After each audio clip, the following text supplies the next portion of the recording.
Good morning, students. Last session we discussed about the crystal field theory, and crystal field theory explains the color formed by the coordination compound. Even though it explains the color, it considers only the ionic character or ionic bond between the metal and ligand, and it doesn't consider the covalent bonding between the metal and ligand. That is one of the major limitation or drawback of this crystal field theory. And next is about the bonding in metal carbonyl. Bonding in metal carbonyl. Anybody can give an example of metal carbonyl? Carbonyl ligand, that is, yes, NiCO4. The name is tetracarbonyl nickel 0. Similarly, pentacarbonyl iron 0. All these are examples for metal carbonyls. Actually, this metal carbonyls belongs to organometallic compounds. Organometallic compound containing both sigma and pi bond. In your organic chemistry, you have studied some examples for organic compound, organometallic compound that containing only sigma bond, such as Grignard reagent. And here we consider only the sigma and pi bond of this metal carbonyl. And how these sigma and pi bonds are formed in metal carbonyl.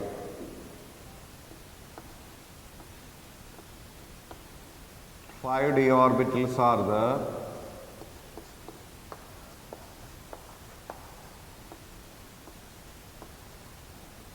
Here, I already told that metal carbonyl bond contains both. This is metal carbonyl group. Metal carbonyls containing both sigma and pi bond. Metal carbon sigma bond is formed by the transfer of electron from carbonyl carbon to the vacant orbital of metal. Metal carbon sigma bond is formed by the transfer of electron from carbonyl carbon to the vacant orbital of metal. Metal carbon pi bond is formed by the transfer of electron from filled orbital of metal to the anti-bonding pi star orbital of carbonyl carbon. Anti-bonding pi star orbital of carbonyl carbon. That means, that is why these both sigma and pi bonds are formed in metal carbonyls. This type of bonding is called synergic bonds. That is a synergic bonding in metal carbonyls. Metal carbonyls are organometallic compound contains both sigma and pi bond. That metal carbon sigma bond arises due to the transfer of electron from filled orbital of metal to the vacant orbital of metal carbon sigma bond is formed by the transfer of electron from carbonyl carbon to the vacant orbital of metal, and the metal carbon pi bond is formed by the electron transfer from filled orbital of metal to the pi star, anti-bonding pi star orbital of carbonyl carbon. This type of bonding is called, it creates a synergic effect, and that type of bonding is called synergic bonding. And the next part about the stability of a complex. Stability of a complex. Stability of a complex means it refers the degree of Stability of complex refers the degree of association between two species involved in a state of equilibrium. The degree of association between two species involved in a state of equilibrium, that is, refers the stability of a complex. Let us consider the formation of a complex, that is, when a metal which contains 4 ligands, it forms a complex which can be represented as ML4, metal with 4 ligands. Okay, and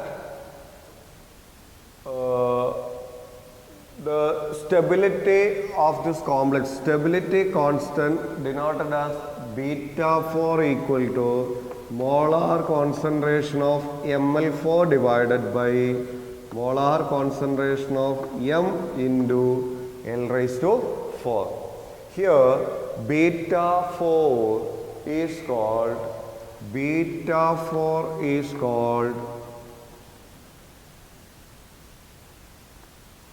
overall stability constant. Beta 4 is called overall stability constant of the reaction. Okay, and the same reaction can proceed through different steps. That is, if it contains N ligand, a metal first N ligand gives MLN, then instead of beta 4 it is represented as beta N equal to molar concentration of MLN divided by molar concentration of M into L raised to N.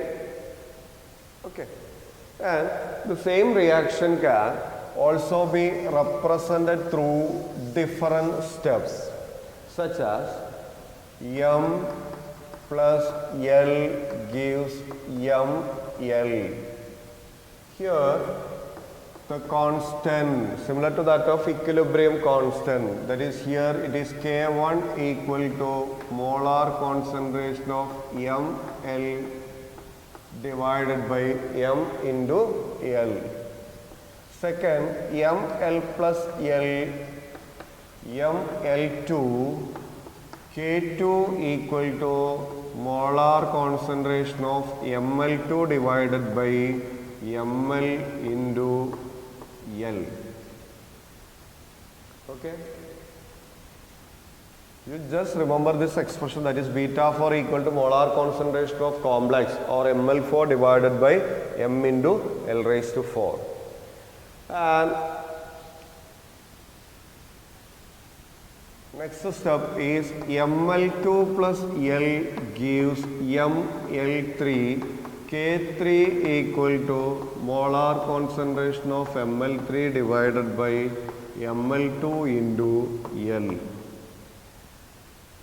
Next, ML3 plus L gives ML4, K4 equal to molar concentration of ML4 divided by ML3 into L, where K1, K2, K3 and K4, K1, K2, K3, K4 are called stepwise stability constant, and the former case it is called overall stability constant. Beta 4 is called overall stability constant, while K1, K2, K3, K4 etc. are called stepwise stability constant. Next, what is the relation between this beta 4 and K? Beta and K. That means, what is the relation between this overall stability constant and stepwise stability constant? What is the relation?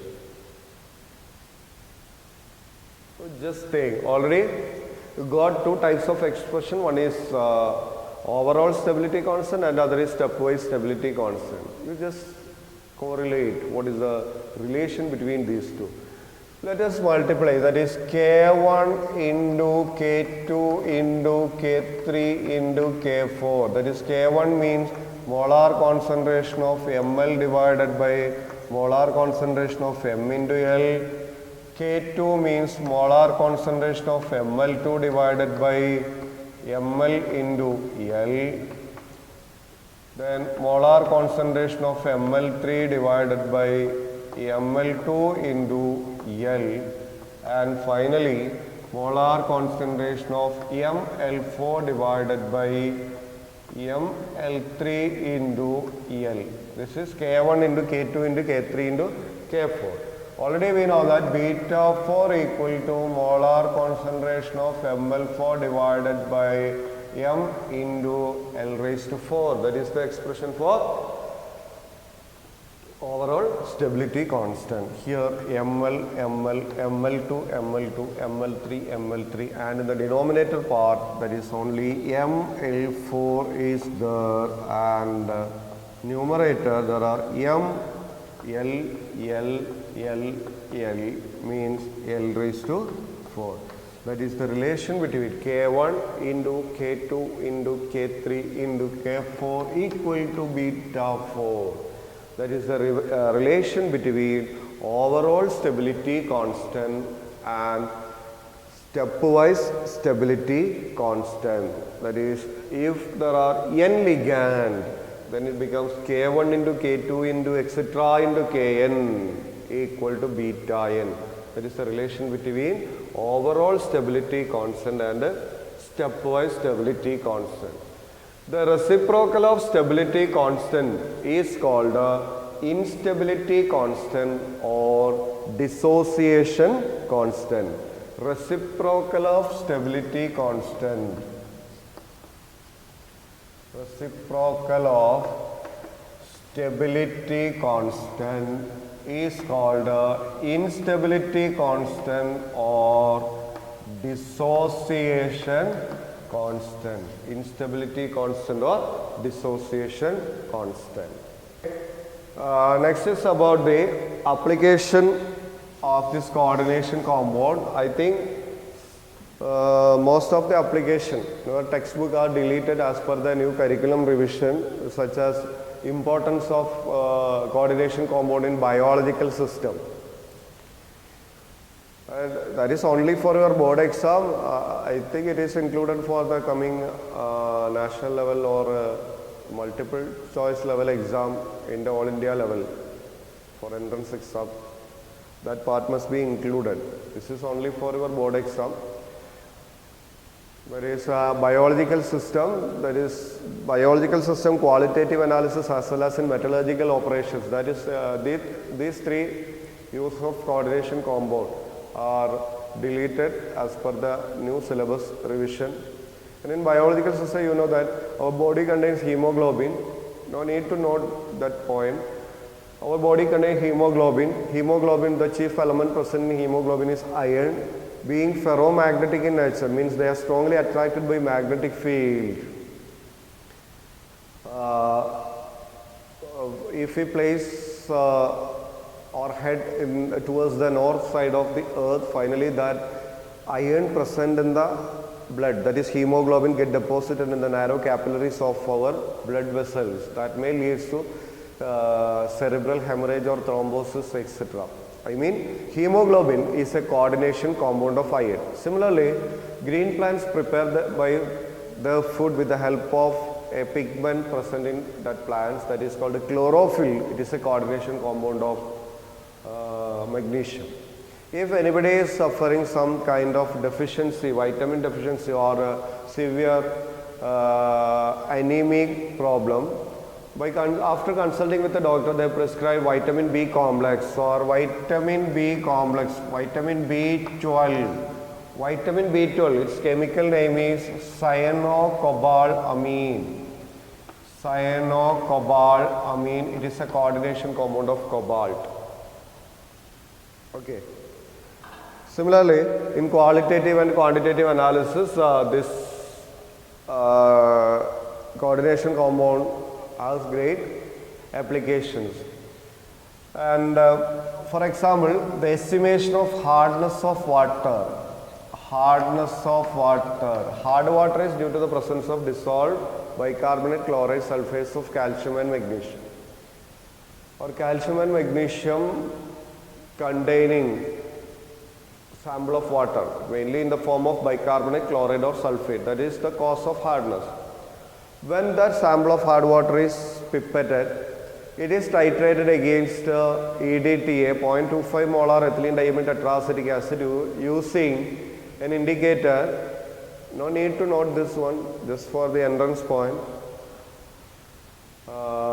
It is titrated against 0.25 molar EDTA, ethylene diamine tetraacetic acid using an indicator Eriochrome black tea.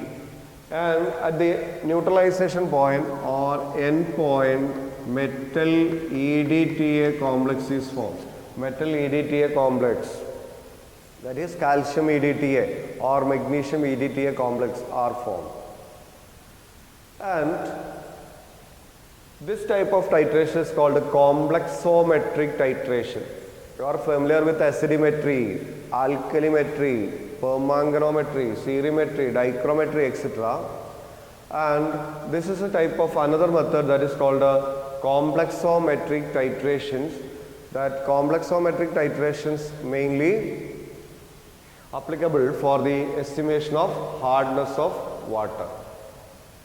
Okay. And also in industrial fields, in industry, there's Wilkinson's catalyst. Wilkinson's catalyst is used for the hydrogenation of alkene. Hydrogenation of alkene is carried out by using Wilkinson's catalyst, triphenyl phosphine rhodium 1 chloride, PPH3 thrice RHCl, triphenyl phosphine rhodium 1 chloride. Wilkinson's catalyst is used for the hydrogenation of alkene. Hydrogenation of alkene. Or these are about the major applications of coordination compound. I think for the time being you just note about this industrial application of, while other three, metallurgical operations as well as qualitative, quantitative and in biological systems are the deleted portions. And in this lesson you mainly concentrated, the important area is about Werner's theory. Werner's theory and the different terms such as ambident ligand, chelating ligands, then homoleptic and heteroleptic complex.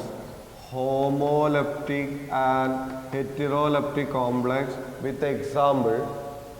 Then bonding, valence bond theory, crystal field theory is very important. Metal carbonyl and one use of this coordination compound.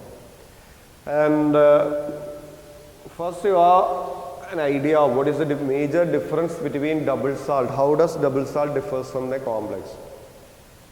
One question asked like this: when ferrous sulfate mixed with ammonium sulfate, ferrous sulfate mixed with ammonium sulfate in 1:1 ratio. Ferrous sulfate mixed with ammonium sulfate in 1:1 ratio, it will give the test for Fe2 plus NH4 plus SO4 2 minus. While when copper sulfate is mixed with ammonia in 1:4 ratio, it does not give the test for Cu2 plus or NH4 plus or NH3 simply. When ferrous sulfate mixed with ammonium sulfate in 1:1 ratio, it gives the test for Fe2 plus, NH4 plus, etc. When copper sulfate mixed with ammonia in 1:4 ratio, it does not answer the test for Cu2 plus or NH3. What is the reason? That is, when ferrous sulfate mixed with ammonium sulfate in 1:1 ratio, it gives a double salt FeSO4, NH4 twice SO4, 6H2O, or it is a double salt which retains its identity only in solid state and loses their identity in solution. Okay, that is, it is a double salt, that is why it dissociated completely to form Fe2 plus NH4 plus SO4 2 minus etc. On the other hand, when copper sulfate mixed with ammonia in 1:4 ratio, it gives CuNH3,4SO4. It produces or it results in the formation of a coordination compound, and the atoms or groups present in the square bracket, that is called coordination sphere, are called secondary valency, and it is non-ionizable.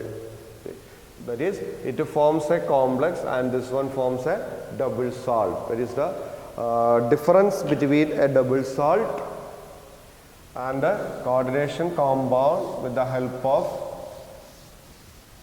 an example. And August 10 onwards you have an exam, and in chemistry the major topics from solutions, that is, before that you just go through the deleted portion. Abnormal molecular mass of Van Hoff factor etc. are deleted, and in surface chemistry, catalytic part, homogeneous heterogeneous catalysis, enzyme catalysis, activity, selectivity, shape selective, all are deleted. And that is why small units are there, that is solutions, surface chemistry, and coordination compound up to nomenclature. Okay, best wishes for the exam. Okay, thank you.